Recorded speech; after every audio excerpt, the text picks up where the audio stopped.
Bien, hermanos, primera de Pedro 2:11. Vamos a ver la segunda parte o la segunda enseñanza. Va desde 2:11 hasta 3:22.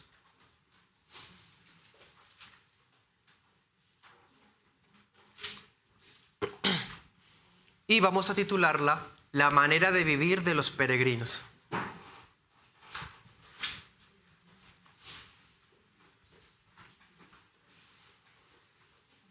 La primera parte vimos la esperanza del Evangelio, una esperanza anticipada desde antes de la fundación del mundo y por los profetas, que se cumple aún en el gozo que los peregrinos viven en medio de las aflicciones. Ahora entramos a la porción más práctica aún. Pues bueno, toda es práctica, pero esta es como más diciente. Y vamos a ver la manera en que estos peregrinos llevan su vida mientras Cristo regresa. ¿Sí? En el capítulo anterior, la enseñanza anterior, vimos que somos el pueblo de Dios por distintas circunstancias de la gracia. Y en esta parte van a haber consejos pastorales prácticos para los hermanos que estaban pasando persecución. Algo muy hermoso de esta porción que estaremos estudiando es que Pedro está tan preocupado por los hermanos que están siendo ultrajados que casi que le habla a cada uno. Va a dedicarle un tema a los que habían caído en esclavitud, a las esposas que tenían un marido incrédulo. Eso es sí, también se habla de eso, del esposo que tiene la esposa que no es creyente. En fin, muestra de manera práctica lo que está hablando, pero ya enfocado en la posición que cada uno tiene en la sociedad. Eso es muy interesante, en la posición cultural de cada cual, porque donde sea que estemos, sea el rol que estemos llevando en nuestras vidas, estamos llamados a desarrollar la virtud cristiana de la sumisión. Aquí es cuando la sumisión cobra más evidencia. Yo les decía que una palabra clave era la palabra sumisión, y en el capítulo anterior parece que no la vimos tanto. Sí, hermanos, sí la vimos, solo que pues no tendríamos tanta oportunidad de ahondar en el hecho de resistir la prueba sin renegar a su sumisión a la voluntad de Dios. Pero aquí vamos a verlo un poco más así escueto. Vamos a ver dos puntos. Primer punto, del 2:11 hasta 2:17. Y eso va a ser testimonio que adorna el Evangelio. Así va a ser el titulillo. Testimonio que adorna el Evangelio. Y luego, me disculpo, 2:11 hasta 3:7. 2:11 hasta 3:7. Testimonio que adorna el Evangelio. Y luego de 3:8 a 3:22, llevando una buena conciencia. Bueno, comencemos. Otra cosa, en esta porción no solamente vamos a ver la sumisión más escuetamente, sino vamos a ver el ejemplo de Cristo. Eso es lo que más resalta en esta parte. Bien, leamos 2:11 y 12. Amados, yo les ruego como extranjeros y peregrinos que se abstengan de los deseos carnales, otra vez, que batallan contra el alma, manteniendo buena su manera de vivir, otra vez, honesta entre los gentiles, para que en lo que ellos hablan mal de ustedes, como de malhechores, glorifiquen a Dios en el día de la visitación, otra vez, ¿no? Día de la venida de Cristo, por sus buenas obras que ellos habrán considerado. Amén. Hay más exhortaciones de parte del apóstol a estos hermanos que están dispersos. Acordémonos que son creyentes que tuvieron que abandonarlo todo. Fueron sacados de sus tierras, las circunstancias los hicieron irse lejos. Están pasando por situaciones tan duras, hermanos, de perderlo todo, empezar desde cero en ciudades que no conocían. Eran del Ponto, Capadocia, Galacia del Norte, Bitinia, Asia Menor, y ahora están quién sabe dónde. Tienen que mandar la carta circular y que la providencia guíe la carta y se las entregue para que sientan el consuelo del Espíritu Santo. Eso es lo que estaba pasando en el trasfondo aquí de esta carta. Y ahora hay otra exhortación. Porque hermanos, el hecho de que brindemos consuelo no significa que no debamos exhortar. Hay personas a veces que sienten que en medio del dolor solamente tienen que recibir palabras bonitas. Y la verdad es que las necesitamos, palabras de confort, pero también se requieren a veces palabras de exhortación, porque a veces las pruebas o las tribulaciones son consecuencia de malas decisiones o pecados. Y eso amerita exhortación, hermano. Así sea duro lo que esté pasando, hermano, sí, lo sentimos, pero no es que estemos diciendo, es que si usted me hubiera hecho caso, o es que si usted me hubiera preguntado primero, no es de esa manera, sino mostrando que las pruebas pueden tener dos fuentes. Una, en la paternidad de Dios para sacar la escoria de nuestro corazón, y la otra es que cometimos un pecado que amerita que pasemos por una prueba, hermano. Sí, es algo que también se nos olvida seguir. Entonces aquí la exhortación es abstenernos de las pasiones, ¿sí? Porque el peregrino elegido no solo posee una ciudadanía distinta, sino que también es un hijo amado cuya forma de vivir es diferente a la de los nativos. Estamos acá de paso, nuestra ciudadanía es celestial, pero no es solamente sacar el carnet de membresía de que somos de la Jerusalén celestial y ya. No, es que se nota hasta en cómo nos conducimos, en cómo andamos. Así como cuando uno va a un país diferente, hagan de cuenta una Indonesia, Tailandia, que son esculturas absolutamente diferentes. Usted llega allá y se nota que usted es un peregrino. Bueno, aquí debe pasarnos a nosotros igual, hermano. Somos cristianos, se nota que no somos de acá.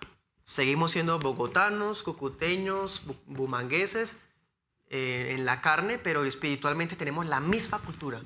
No es que algunos, al hermano santandereano se le disculpa su malicia, o hay que disculparle que le falte amor porque es que es santandereano, no es no señor.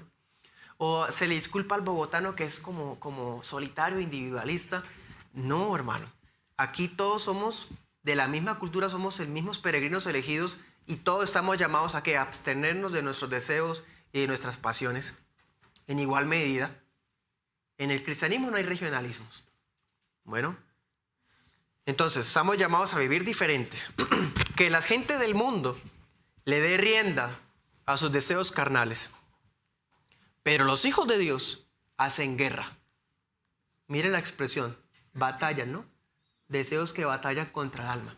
El término griego que se usa acá es algo como si hubiera una guerrilla. Como si hubiera una guerrilla que quiere desestabilizar el gobierno. Así son los deseos carnales en nuestra vida. Haciendo guerra, como un golpe de estado de nuestra carne contra la voluntad del que ha sido regenerado. Esa es la realidad del que es hijo de Dios. Estamos en guerra, hermano. Gálatas 5:16.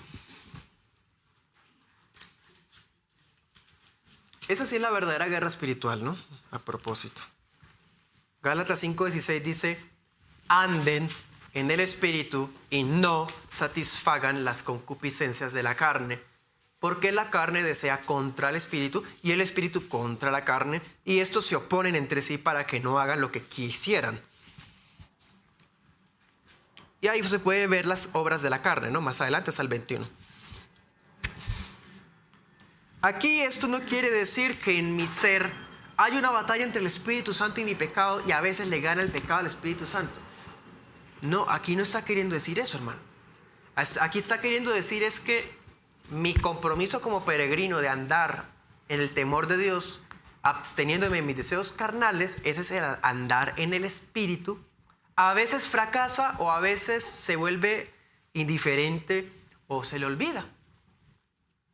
Y entonces es cuando dice que la carne prevalece contra el Espíritu. No es que, insisto, en que el Espíritu Santo esté siendo derrotado. No, es mi andar en el Espíritu de lo que se está hablando. Aunque eso es de Gálatas. Bueno. Los peores enemigos del cristiano fluyen de sí mismos. No es el hermano difícil, no es el carismático de la prosperidad, no es el hombre que ahora dice que es Cristo reencarnado. Hermanos, nuestros peores enemigos fluyen de nosotros mismos. ¿Sí? Aquel que no se aleja, sino que disfruta o inclusive utiliza la Biblia para justificarse, está mostrando que es un esclavo del mundo y que está utilizando la libertad como licencia para sus malos deseos, y eso jamás ha sido permitido por el Señor. En vez de eso, nuestra vida debe ser tan coherente que hasta el mundo que nos acusa hoy se tiene que dar cuenta. ¿Qué dice la palabra? A ustedes los están señalando de malhechores, pero cuando llegue Cristo va a salir a la luz que las obras de ustedes no eran malas, eran buenas, y los que hacían las obras malas en realidad eran ellos. Nos acusan de muchas cosas, pero que ojalá siempre sea mentira. ¿Sí? Segunda de Corintios 8:21.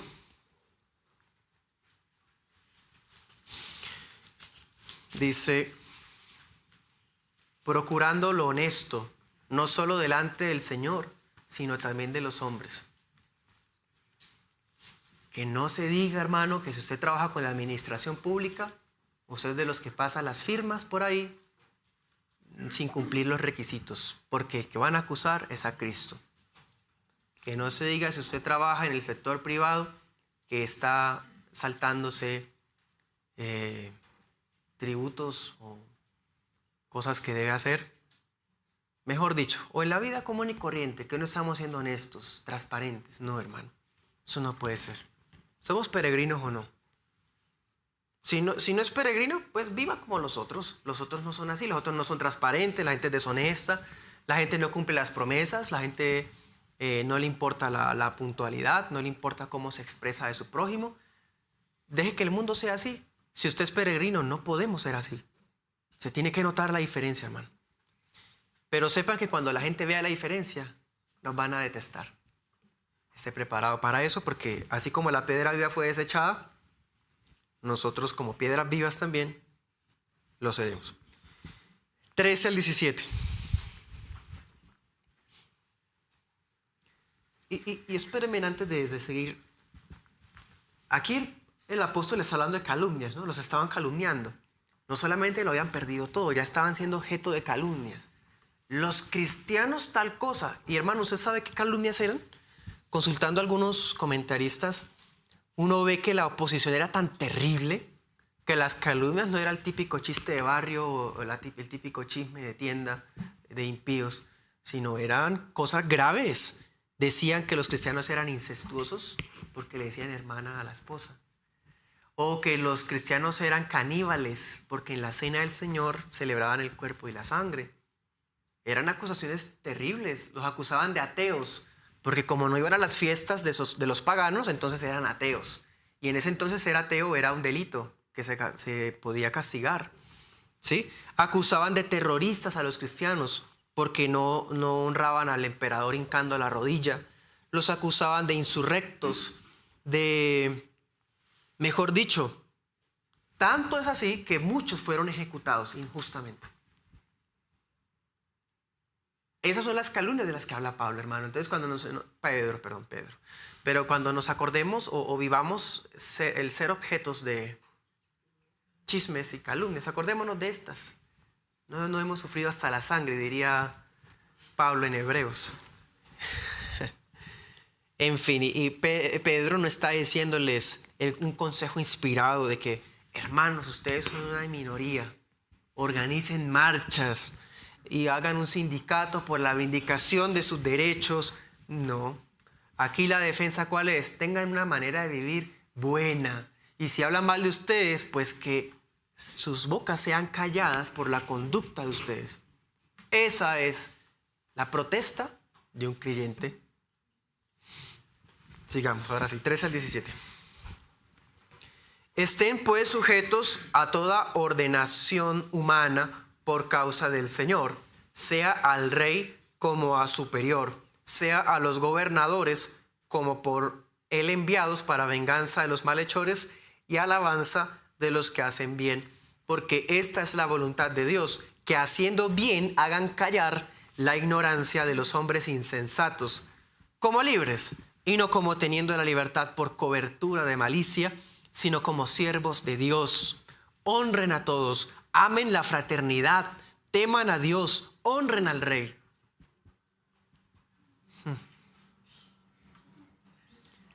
honrar y amar a los que les habían robado todo. Hermano, la mejor manera de testificar al mundo de nuestra fe en términos prácticos es mostrando el debido respeto a las autoridades establecidas.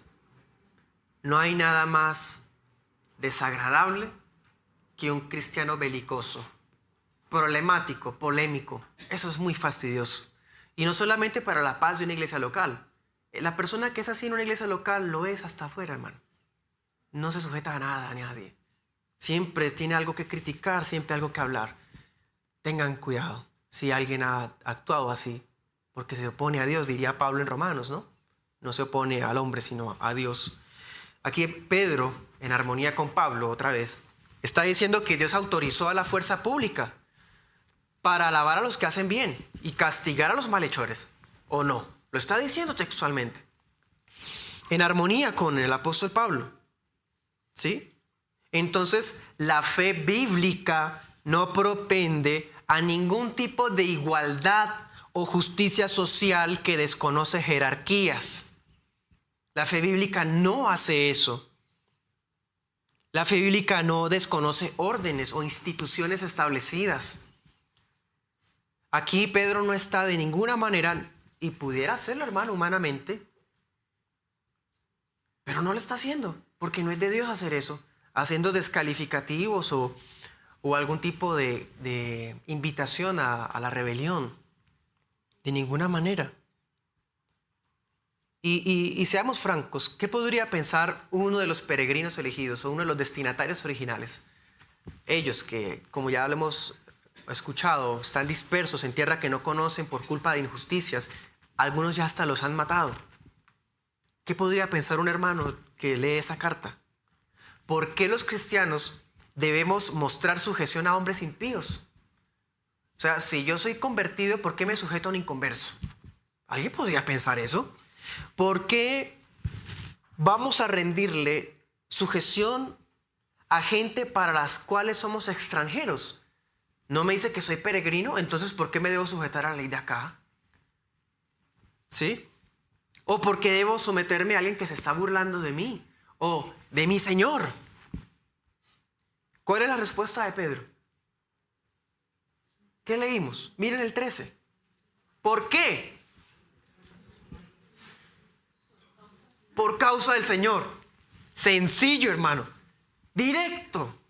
Por causa del Señor.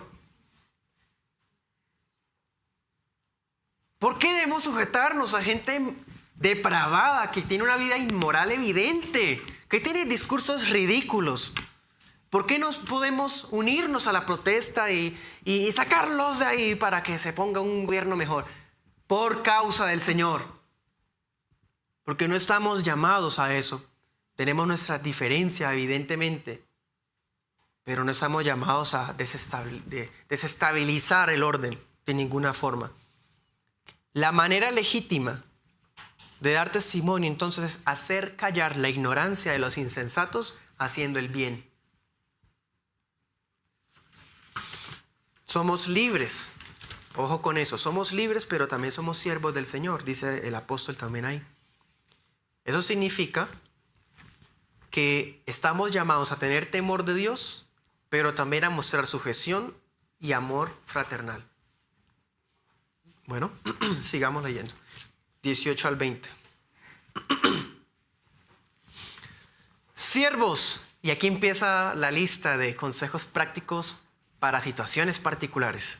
Siervos, estén sujetos con todo temor a sus amos, no solamente a los buenos y afables, sino también a los rigurosos, porque esto es agradable.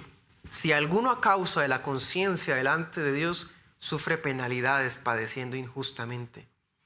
Porque ¿qué gloria es esta si pecando ustedes son abofeteados y lo soportan? Mas si haciendo bien son afligidos y lo soportan, esto ciertamente es agradable delante del Señor.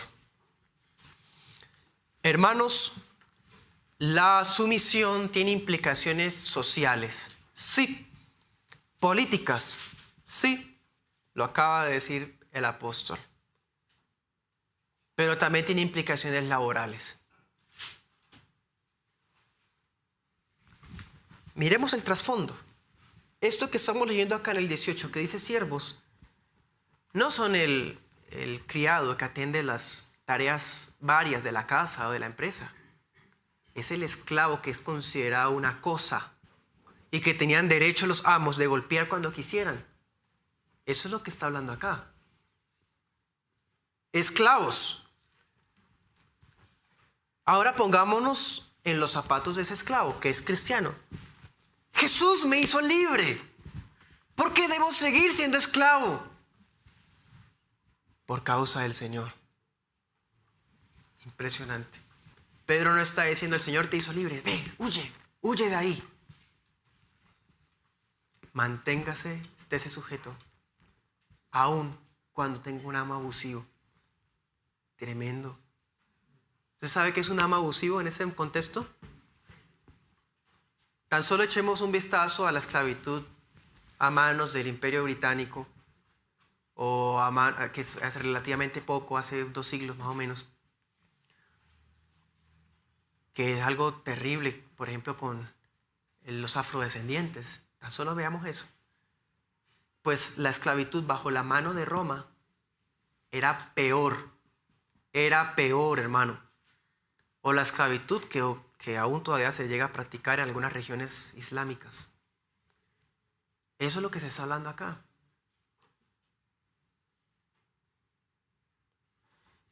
Ahora trayéndolo a nuestros días, que pues entre nosotros no existen esclavos en ese contexto cultural, pero trayéndolo a nuestros días, básicamente el llamado es este: mostrar respeto incluso cuando nuestros superiores son difíciles de soportar. Hermano o hermana trabajador, no tiene su merced derecho a unirse al grupito de chismosos que hablan mal del jefe. No tiene derecho a hacer eso. O a hacer burlas de cómo se vistió la otra oficina. Eso es ridículo que un cristiano se una a eso. No tenemos derecho, hermanos, a desacreditar a los que Dios puso en los lugares de eminencia. Sabemos que hay gente mejor capacitada, o incluso usted puede ser mejor capacitado, pero no le da derecho a usted a regar los rumores de su inconformidad. No. Hay gente difícil de soportar, patrones que hablan en doble sentido en todo tiempo, patrones que quieren ser explotadores. Yo no sé cuántas cosas ustedes pueden saber más, pero ¿qué dice el Señor? Ese sujeto. Acuérdese que Pedro está pensando en el esclavo cristiano que es castigado a pesar de que cumplía las tareas. Cumplía las tareas este esclavo siendo cristiano y aún así lo agarraban a palos. Literalmente lo golpeaban. Y a él le está diciendo Pedro, esté sujeto. ¿Y a usted le parece injusto que le diga que esté sujeto a su jefe? Hermano, tiene un concepto muy alto usted mismo quizás. El apóstol nos está diciendo que si tenemos buena conciencia y nos están castigando injustamente, eso agrada a Dios. ¡Wow! Otra cosa tremenda. Señor, pero yo pensé que tú querías que tuviéramos bendición y fuéramos cabeza y no cola. Señor, pensábamos que tú nos habías llamado a estar en la gloria, en los puntos altos. ¿Quién dijo eso? Pero Deuteronomio dice que lo que toque la planta, pues está hablando de la conquista de Canaán y eso ya se cumplió. Aquí esta palabra, señor peregrino, si es elegido, esta es para usted. Esta sí aplica para su vida en ese sentido. Que si tenemos buena conciencia, estamos haciendo las cosas bien. Que digan lo que quieran. Es más, si están hablando de usted, ¡gloria a Dios! ¡Qué bueno! Más bien, si no estamos pasando por pruebas en este momento, algo anda mal, hermano. Más bien veámoslo por ese lado. Que el cristiano que no está siendo objeto de difamaciones, de calumnias, que no está pasando por aflicción, por prueba, y que todo está como muy cómodo, hermano, raro. Eso sí es raro. Algo puede estar mal ahí. Más bien veámoslo por ese lado. Entonces Pedro dice, en cambio, si uno de ustedes está siendo castigado, dice, abofeteado, ¿no? Conste. Si alguno de ustedes lo abofetean con razón o con las manos en la masa, y después va y dice que es que está sufriendo por la causa del Señor, no sea cínico. Aquí Pedro está diciendo, más bien si usted está sufriendo castigos porque lo ameritan, eso es una obligación natural, hasta es una obligación social que ocurra. Que un creyente, siendo creyente, comete algo que socialmente está prohibido, él también merece un castigo y no porque es cristiano va a ser absuelto. ¿Quién dijo? Dice Pedro, eso no da gloria a Dios, eso no agrada al Señor, así que no tiene derecho a hacerse la víctima. Personas que son descubiertas en pecado y todavía se ofenden porque la iglesia los pone en disciplina. ¡Qué ridiculez! O son descubiertos en chismes, difamaciones, divisiones y todavía se les amonesta y no lo aceptan porque ellos sí son hijos de Dios y ellos sí tienen amor y les falta amor al que lo amonesta. O sea, dice Pedro, eso no agrada al Señor. Si lo abofetean y tienen razón, no, al contrario, si han hecho las cosas bien y los abofetean, es más, ni siquiera con eso tienen derecho a defenderse, sino están siendo agradables al Señor.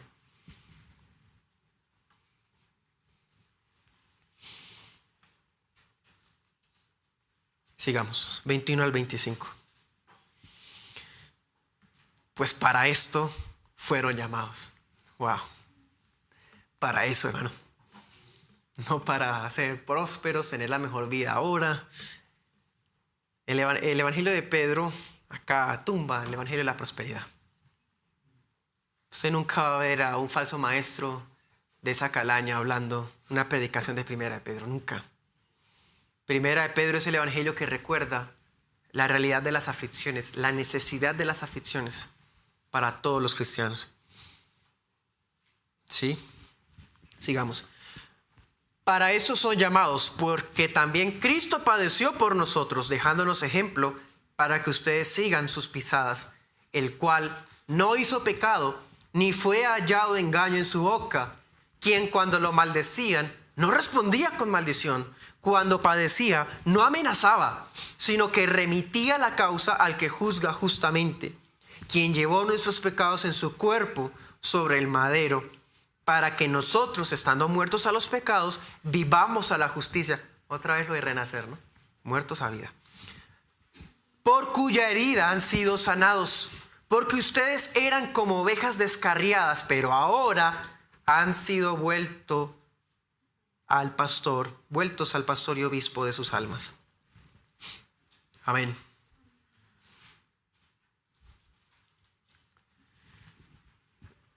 Recordemos el trasfondo.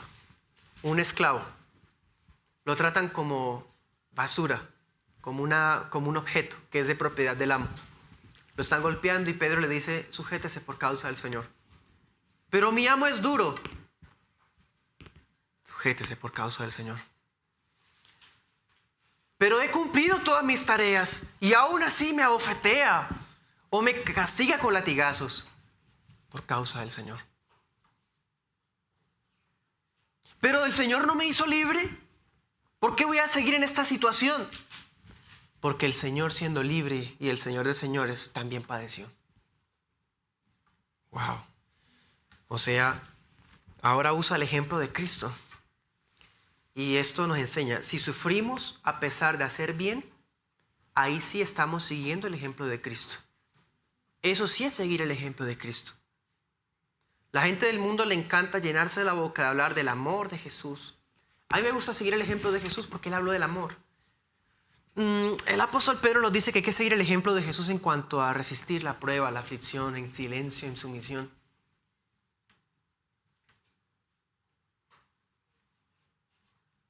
La palabra griega que usa acá en el versículo 21, cuando dice para que ustedes sigan sus pisadas, se refiere a una técnica de escritura en donde se colocaban ciertas letras y caracteres debajo de un papiro. Entonces se seguía el trazo, ¿sí?, para seguir el patrón y así hacer copias. Algo así como los papeles calcantes, ¿sí? O como los cuadernos de caligrafía que usábamos antes. Así. Eso es lo que significa sigan las pisadas de Cristo. Qué hermoso, ¿no? Como cosas que en el griego se entienden, pero que en español pasan desapercibidas. Los cuadernos de doble línea. Tocaba transcribir, repetir ciertos tipos de letras. Cuando éramos niños estábamos aprendiendo a escribir y hasta que lo hacíamos bien, entonces podíamos pasar al siguiente ejercicio. El Señor aquí nos está diciendo yo les dejé plasmado un rastro que ustedes pueden calcar. Eso es lo que está diciendo el Señor. El Señor nos dejó un rastro y lo debemos calcar. Impresionante. Calcarlo, imitarlo. Eso es seguir el ejemplo de Cristo. Pero Señor, es que es tan injusto. Cuando es injusto, eso le agrada al Señor. Cuando es injusto, se lo merece. Que sea siempre algo injusto, que lo que digan, que lo que hablan, que mejor dicho, todo tipo de calumnia o castigo que vivimos sin merecerlo. O sea, ¿eso qué implica? Que hay que examinarnos. ¿Yo lo merezco? Pues humanamente sabemos que la prueba la necesitamos, ¿cierto que sí? Partamos de ahí. O sea, básicamente mereceríamos todas las cosas. Diría Spurgeon otra vez en alguna frase, si supieran todo lo que realmente yo soy, hablarían peores cosas. Entonces lo que hablan de mí no me conocen como realmente soy. Y es verdad, hermano. Pero hablemos de injusticias. Cristo no cometió pecado. Y a él lo maldecían, lo amenazaban, lo herían. No devolvía lo mismo. Él maldijo la higuera y la higuera se pudrió. Él pudo haber dicho una sola palabra o un solo pensamiento y Caifás se pudre a sus pies también. Pero no, en silencio. Dejaba las cosas en las manos de aquel que es el juez. En silencio. No defendía su buen nombre. Dejó que el Padre lo defendiera. Encomendaba su causa a Dios. ¿Usted piensa que sus circunstancias son injustas? ¿Sí? Más injusto lo que pasó el Señor, ¿no? Miren lo hermoso. Y le dice al esclavo que está siendo golpeado injustamente, ¿piensa que es injusto? Yo creo que es más injusto que el Señor de la vida haya sido castigado por manos de los gusanos impíos que se van a doblar ante él en su regreso. Eso sí es injusto. ¿Cuánto más injusto fue el trato que recibió aquel que es el justo e inocente pastor de pastores? Y si les parece que todavía hay más injusticia, se los propongo así. No solamente es injusto por quien Él es, sino porque sufrió por los pecados de otros, de los suyos y los míos. Eso es más injusto. Que a usted lo culpen mintiendo por algo que usted hizo, duele. Pero que lo culpen por algo que hizo otro es peor, ¿o no? Bueno, el Señor sufre injustamente y por los pecados de otro, de usted y de mí, hermano. Eso sí es injusto. Incluso la contradicción que vivió el Señor Jesús redundó en el perdón de justificación y redención de las ovejas. Entonces, aún del dolor y la aflicción tendremos bendición, nosotros también. Bien, sigamos adelante. Capítulo 3, del 1 al 7. Asimismo ustedes, esposas, está poniendo más candente en la cosa. Estén sujetas a sus maridos, para que también los que no creen a la palabra sean ganados sin palabra por la conducta de sus mujeres, considerando su conducta casta y con reverencia, el adorno de las cuales no sea el exterior con cabellos ostentosos y atavío de oro o en vestir ropa lujosa, sino en el interior, el del corazón, en el incorruptible adorno de un espíritu manso y pacífico que es de gran estima delante de Dios. Porque así también se ataviaban en otro tiempo aquellas santas mujeres que esperaban en Dios, estando sujetas a sus esposos, como Sara obedecía a Abraham, llamándolo Señor, de quien ustedes son hechas hijas, haciendo bien y no teniendo ningún temor. Igualmente ustedes, maridos, habiten con ellas con entendimiento, dando honor a la mujer como a vaso más frágil y como a coheredera de la gracia de la vida, para que sus oraciones no sean impedidas. Vemos el caso de los esclavos, hoy los empleados. Ahora pensemos en la casa. La sujeción, implicaciones sociales, políticas, laborales, y también familiares. También tiene implicaciones familiares. La sumisión cristiana es una característica del regenerado. La persona insumisa no es cristiana.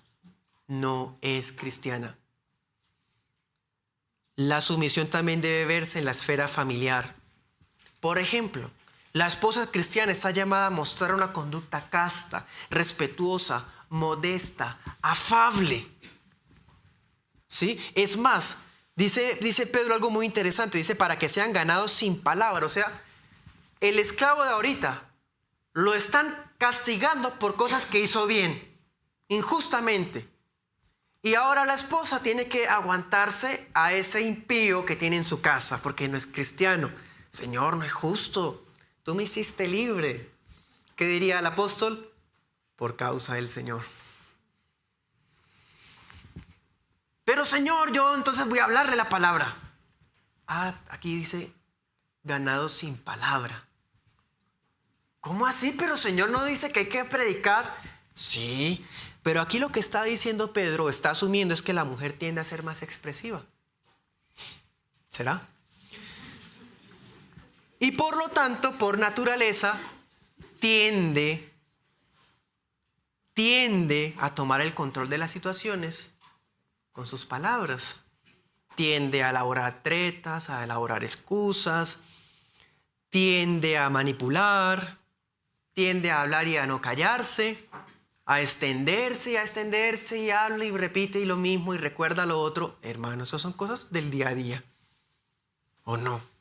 Pedro sabe que eso es así. Entonces, dése cuenta cuántas mujeres cristianas aprovechan el error o la caída de su marido para hacerse el control de la casa. Eso es pecado. Le quitan y le roban el control, el dominio que Dios le dio, porque ellas son mejor capacitadas que él. Wow. Rompiendo el orden divino, igual que hizo la serpiente. Deben arrepentirse por esa conducta. Aquí el llamado tampoco es a hacer una marcha de las minorías o a reclamar la vindicación e emancipación de la mujer. Aquí la palabra que dice, ¿cuál es el consejo? Estén sujetas. Estén sujetas. Cómo detesta el mundo eso. Pero que hayan cristianas que lo detesten, eso es muy extraño. Esto no es nuevo, le dice Pedro, esto que les digo no es nuevo. Desde siempre se ha vivido así. O miren a Sara, por ejemplo. Es el patrón de conducta de las mujeres piadosas de todos los tiempos, ser sumisas. Y es el patrón de todos los tiempos de las mujeres impías, ser insujetas. Miren a Sara. Ella le decía Señor a Abraham. Y hoy día le pueden decir al esposo, dígale al Señor ese, le dice al hijo, dígale al Señor ese que tal cosa. No en ese sentido le decía a Sara, hermanos. No en ese sentido. Le decía de corazón, reconociendo la autoridad que tenía. Pero Señor, no es convertido. ¿Cómo voy a reconocerle como mi Señor? Decirle el título que es solo tuyo, que sí, más espiritual. El título es solo tuyo, porque él va a decir Señor a un impío. Por causa del Señor, hermana. Y así se lo va a ganar. ¿Cómo ganaba? ¿Qué decía el capítulo anterior? Que haciendo el bien hacemos callar. ¿Qué dice este? Que sin palabra hacemos callar con la conducta. Lo mismo. ¿O no? Es lo mismo, la misma conducta. Es el mismo patrón aplicado a distintas esferas de la vida. Ahora los esposos también están llamados a demostrar sabiduría y honra a sus esposas. Y más teniendo en cuenta que han sido llamados como sacerdotes del hogar. Porque si son colocados como cabeza, eso demanda mayores responsabilidades. Sepan, esposos, usted puede ser muy exitoso, tener logros personales, una formación académica buena o un trabajo con un buen ingreso, pero si usted no sabe tratar a su mujer, eso no le sirve de nada. Ningún trabajo, ninguna experiencia, ninguna formación vale nada en la boca de un marido que no trata bien a su mujer. Así de sencillo. Y que no aspira al ministerio, mucho menos. Alguien que ni siquiera sabe tratar bien a su esposa. Entonces sí hay para ambos, ¿no? Hay para ambos, hermanos. Las esposas dicen, sí, también. Sigamos adelante. Segundo punto, veamos, llevando una buena conciencia. Perdí la noción del tiempo, hermano, no me fijé en qué hora empecé. Ven, vamos rápido. 8 al 17. Finalmente sean todos, ¿sí? Es que si uno se pone a contar todos los casos, más difícil, ¿no? Sean todos de un mismo sentir, aquí resume, ¿no? Todo. Compasivos, amándose fraternalmente, misericordiosos, amigables, no devolviendo mal por mal ni maldición por maldición, sino por el contrario, bendiciendo, sabiendo que ustedes fueron llamados para heredar bendición. Porque el que quiere amar la vida y ver días buenos, refrene su lengua de mal, ¿sí? Y sus labios no hablen engaño, y apártese del mal, haga el bien, busque la paz y sígala. Porque los ojos del Señor están sobre los justos y atentos sus oídos a sus oraciones, pero el rostro del Señor está contra aquellos que hacen el mal. ¿Y quién es aquel que les podrá dañar si ustedes son imitadores del bien? Mas si alguna cosa padecen por causa de la justicia, son bienaventurados. Por tanto, no teman por temor de ellos, ni sean turbados, sino santifiquen al Señor Dios en sus corazones y estén siempre preparados para presentar defensa con mansedumbre y reverencia a todo aquel que les demande razón de la esperanza que hay en ustedes. Teniendo buena conciencia para que en lo que hablan mal de ustedes como de malhechores, otra vez, sean avergonzados los que los ultrajan por su buena conducta en Cristo, porque mejor es que padezcan haciendo el bien, si la voluntad de Dios así lo quiere, que haciendo el mal. ¡Wow! ¿Es la voluntad de Dios que sus hijos sufran? Si la voluntad de Dios así lo quiere. Primera de Pedro 3:17. Nada se escapa de la voluntad del Señor, hermano, y eso en vez de generar amargura debe generar consuelo. Él sigue en control. Social, político, laboral, familiar, ahora entre hermanos. La sumisión también debe verse en la iglesia local. Claro, si deben ser ejemplo de sumisión ante un emperador pagano, ante oficiales abusivos, amos crueles o cónyuges ásperos, ¿con cuánta mayor razón deberían ser sumisos frente a los hijos de Dios? Debían ser de un mismo sentir. Debían expresar palabras de bendición aunque fueran maldecidos. Cualquiera que desee un ambiente ameno, donde sea que esté, en el trabajo, donde sea, en la casa, debe ser pacificador. Mateo 5:9, bienaventurados los pacificadores porque ellos serán llamados hijos de Dios. ¿Qué es un pacificador? Hermano, uno que está dispuesto a pedir disculpas cuando falla, que permanece sereno cuando lo importunan, cuya tranquilidad trae paz a su entorno. Es una persona que es llevadera y donde está no va a traer un mal ambiente. Pero hay creyentes que a veces con sus actitudes pueden dañar hasta el ambiente de su labor con gente inconversa. Eso es un mal testimonio. Al contrario, deberíamos ser portadores de esa paz, ¿cierto? Si vivían así, no debían sentir miedo, ¿sí?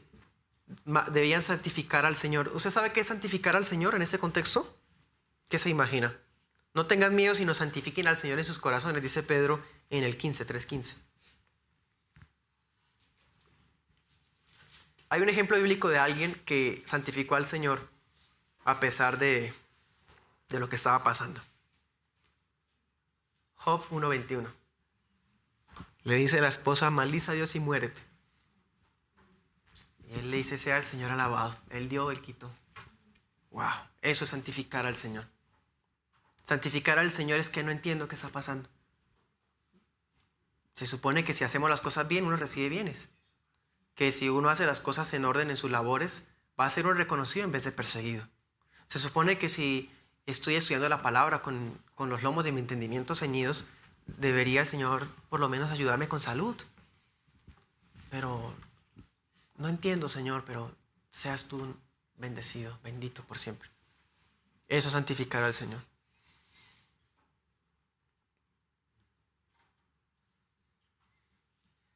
Y cuando alguien del mundo ve ese ejemplo, se va a acercar. Eso es muy, muy extraño, hermano. Y la gente del mundo no entiende eso. Se va a acercar y va a ser su oportunidad para hablarle el evangelio. ¿Qué decía el pasaje? Para dar defensa de la razón de su esperanza. ¿Por qué usted es tan alegre? ¿Por qué a pesar de lo que veo en su vida se le ve siempre inefablemente gozoso? Porque tengo a Cristo. Es mi esperanza viva.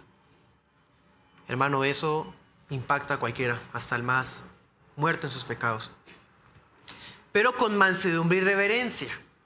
No con esa jactancia o superioridad, sino con sencillez, con buena conciencia. Sigamos, 18 al 21. Porque también Cristo padeció. Otra vez el ejemplo de Cristo, hermanos. Cristo también padeció una sola vez por los pecados, el justo por los injustos, para llevarnos a Dios, siendo a la verdad muerto en la carne, pero vivificado en el Espíritu, en el cual también fue y predicó a los espíritus encarcelados, a los que en otro tiempo fueron desobedientes cuando una vez, en los días de Noé, la paciencia de Dios esperaba mientras se preparaba el arca, en la cual pocas personas, esto es 8, fueron salvadas por agua. Semejante a ella, también la figura que se corresponde, el bautismo, ahora nos salva, no quitando las inmundicias de la carne, sino como demanda de una buena conciencia delante de Dios por la resurrección de Jesucristo, quien está sentado a la diestra de Dios, habiendo subido al cielo, estando sujetos a él ángeles y autoridades y potencias.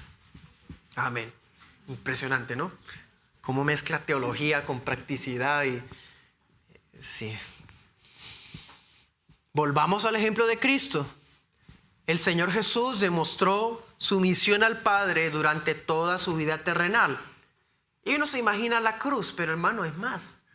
El simple hecho de humillarse voluntariamente a estar en la barriguita de una mujer pecadora, eso ya es mucho. Eso ya es mucho. Tener que ser criado desde pañales, rodeado de pecadores, eso es mucho, ¿no les parece? Estar rodeado de vecinos impíos o hablando el evangelio a gente que se burlaba, lo rechazaba.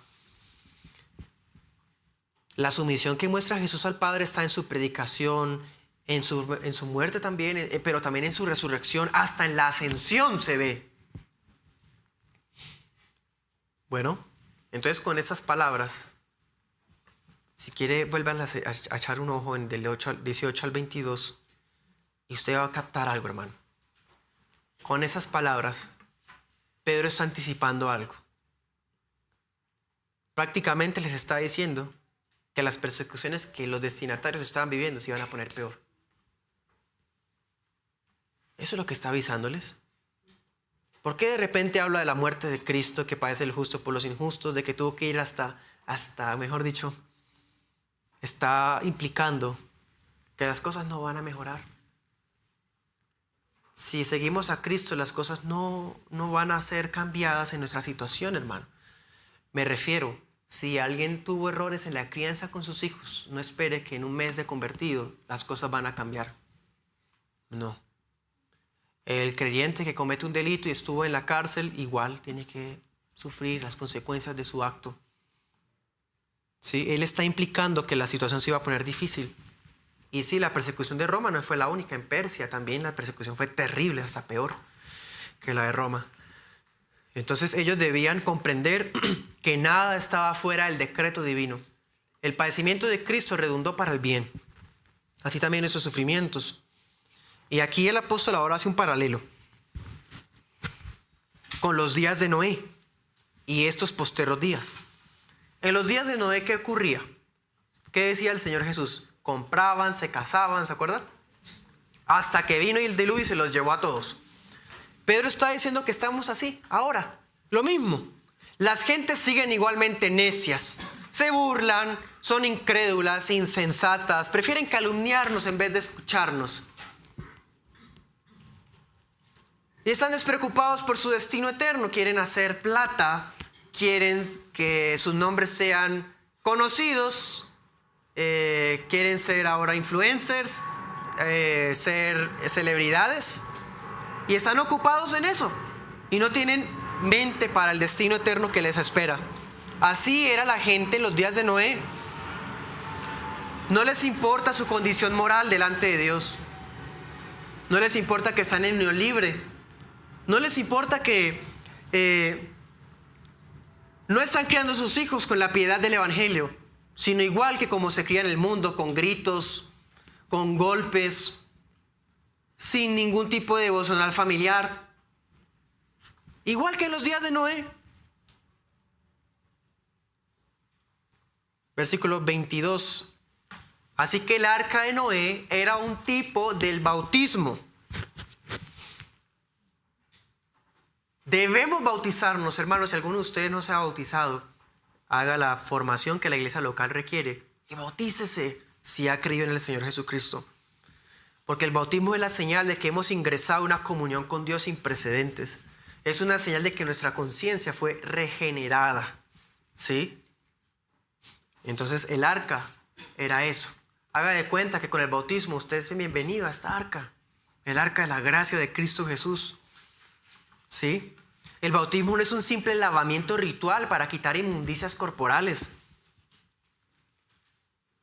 El bautismo en realidad es la declaración pública de nuestra fe y de nuestra plena disposición hacia una nueva vida. ¿Sí? Somos peregrinos que nos conducimos en el temor de Dios todo el tiempo en nuestro peregrinaje. Eso es ser bautizado. ¿Sí? Y andamos de esa forma, puestos los ojos en la resurrección y en el reino de Jesucristo, aquel vencedor a quien se sujetan ángeles, autoridades y potestades. Noé predicó, no lo escucharon. A través de Noé, Cristo predicó a los espíritus encarcelados de este mundo. A través de Noé, el evangelio fue predicado. ¿Qué decía el texto antes que leímos ahorita? El espíritu de Cristo está en los profetas. El espíritu de Cristo estaba sobre Noé predicando y la gente no lo escuchó. A través de Noé, Cristo fue desobedecido.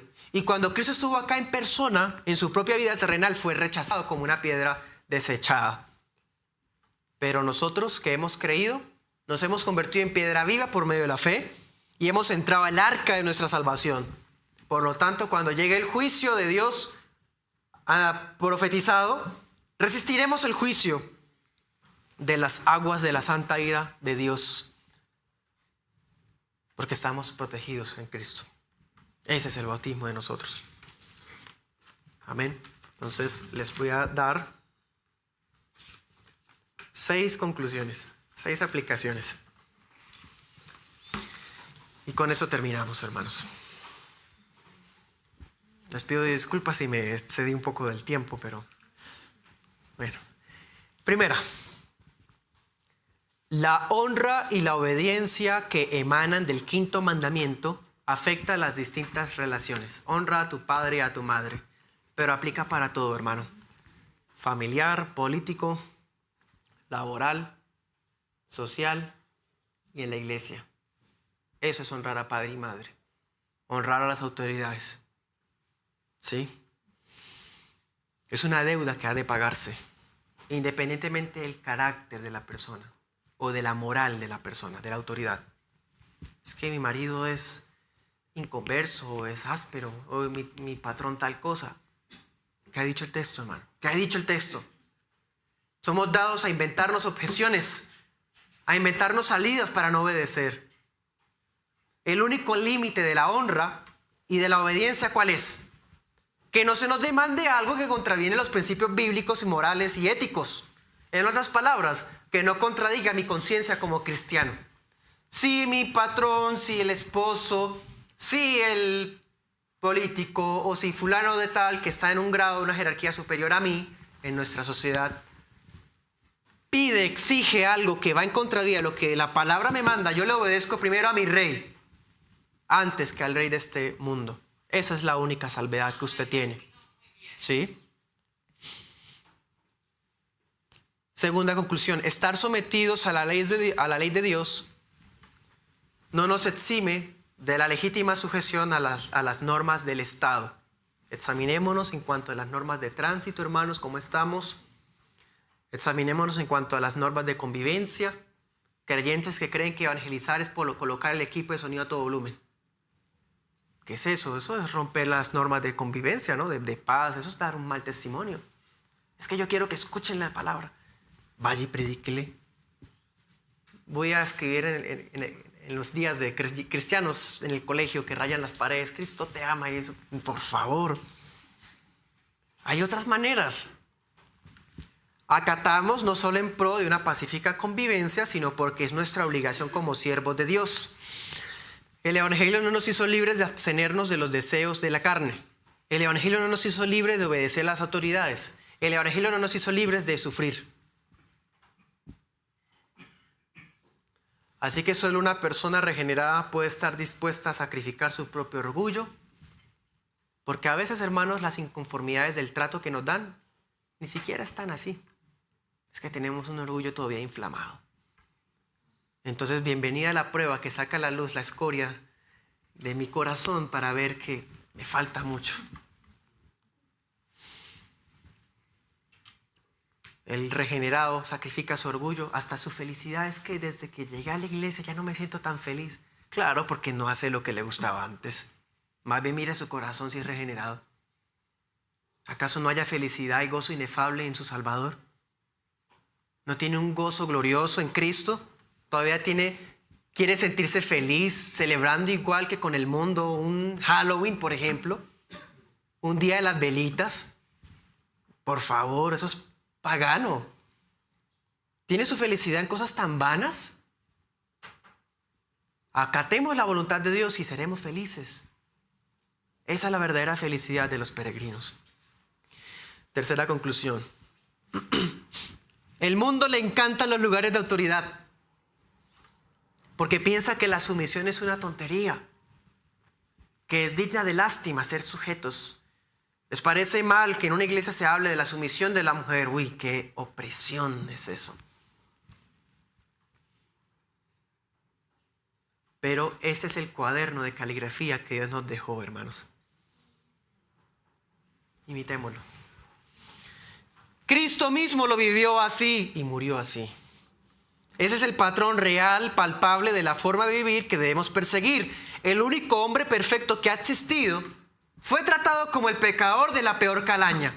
¿Y nos sentimos ofendidos cuando dicen algo mentira de nosotros? No, hermanos, consolémonos en las dos cosas que les dije ahorita. En lo que Jesús vive por nosotros, no mereciéndolo, sino por nosotros, y en que no nos conoce como realmente somos. Porque si nos conocieran realmente como somos, dirían más cosas, ¿cierto? Y tendrían más razones para hablar. Así que, hermanos, este sufrimiento infinitamente injusto que le vino al Señor Jesús fue convertido por Dios en el único método para traer salvación y vida eterna al pueblo de Dios. Esa es la gracia del Evangelio, que aún las pruebas, las aflicciones van a redundar en gloria, en que la fe sea más preciosa que el oro, en que cuando venga Cristo en su regreso, hermanos, nuestra fe esté para honra y gloria de Él. Cuarta, a las hermanas, desde la caída, la tendencia natural es aborrecer la sujeción. Incluso cuando uno explica estas verdades, automáticamente fluyen objeciones. Bueno, y si tal cosa, eso sale natural, hermano. Réplicas, excepciones hipotéticas, se inventan casos hasta ficticios para decir algún evento en el que no debe sujetarse. Eso es tan natural. Pero es que para el mundo la sumisión es un estorbo a la libertad personal. Estamos nosotros buscando libertad personal, ¿para qué, hermano? El mundo le gusta la libertad personal para vivir su propia vida a su manera. Nosotros no. Nuestra libertad es para vivirla, para la gloria de Dios. La mujer impía es autosuficiente, ingobernable, dura, exhibicionista, vengativa, irrespetuosa. La esposa cristiana es dulce, cede el control, posee una lengua prudente, es sumisa aun cuando el marido está comportándose reacio o desobediente a la palabra. ¿Qué puede haber más hermoso bajo el cielo que una mujer redimida, vestida de tranquilidad y cuyas reacciones son de suavidad? Hermanos, esa sí es la creación más hermosa de todas. La mujer piadosa.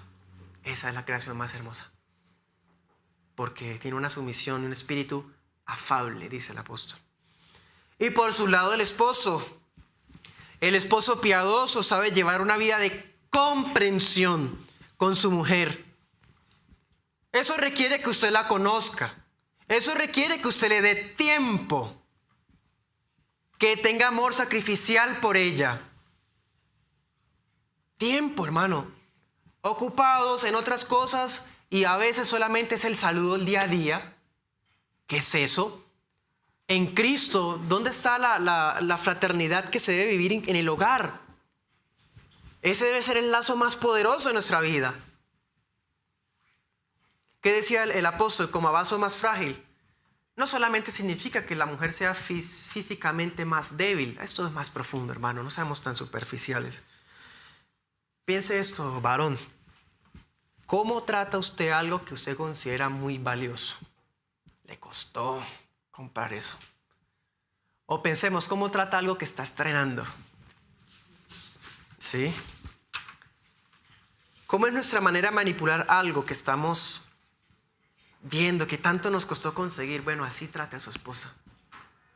Acuérdese todo lo que costó conquistar ese corazón. Cuando tenemos algo nuevo, pensemos un celular nuevo. Eso sí que ni se golpee o se caiga o que no se raye. Bueno, así eso es tratar como vaso más frágil. La Biblia cuando la está estrenando, eso no quiere ni que la raye, que ni se le hable la puntica de la... Así hemos de tratar a nuestra esposa con delicadeza para que no se malogre. ¿Sí? A veces no es por justificar, pero las mujeres actúan de manera reacia porque tienen a un marido también que es reacio. Si las mujeres son débiles, no es para que impongamos la autoridad, ni para inflarnos o controlarlas, pues, sino para amarlas. Y última aplicación. ¿De qué serviría tener todas las respuestas intelectuales de la teología si no vivimos congruentes con ellas? ¿Cuán efectivo es el testimonio de un creyente que posee una conciencia tranquila? Ese es el mejor testimonio, hermano. Más que los videos de YouTube que pueda subir, que las frases que suba al estado de WhatsApp, publicando versículos. Hermano o hermana, viva congruente. Ese va a ser su mejor testimonio. Esa fue la clave del éxito de la iglesia primitiva. Los estaban matando, los acusaban y aún así eran sumisos. Y les preguntaban y daban defensa mansa y reverente de su fe. Ese fue el éxito. Los hermanos dispersos tuvieron que resolver planteamientos de su tiempo. Dieron explicación razonable de la doctrina y acompañaron a la predicación una vida de integridad. Esos son los peregrinos elegidos y esos debemos ser ustedes y yo también. Así fue como el cristianismo derrotó a la filosofía griega. Así fue como el cristianismo derrotó a las religiones de Oriente. Y así es como la fe nuestra ha vencido al mundo con el paganismo precolombino y todo eso. El cristianismo lo venció cuando la iglesia lo vivió coherente. ¿Por qué está resurgiendo tantas cosas de los bárbaros? Sacrificios de infantes, adoraciones a la tierra y demás cosas de los bárbaros, del paganismo que se había superado. ¿Dónde está el testimonio de la iglesia, hermanos? ¿Dónde está nuestro testimonio? Dios nos ayude. Oremos.